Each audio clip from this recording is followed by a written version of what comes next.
Let me show you how to use the new split view tabs feature in Google Chrome. Open up Chrome, just click on the three dot icon and go to settings and then go to about Chrome. Update if available. After updating it, just close and reopen the Chrome. Open any two tabs like ChatGPT and Wikipedia. Right click on one tab and select new split view current tab. Both tabs will open side by side in the same window. And now you can read anything on Wikipedia. If you have any doubts, you can ask directly in the ChatGPT, like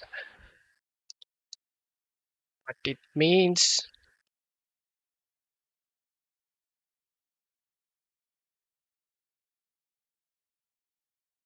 To go back to the previous state, you just need to right click on the tab on the top and select Arrange Split View, Separate Views. It's going to be separated as default. And that's it. Like, share, and subscribe for more quick tech tips.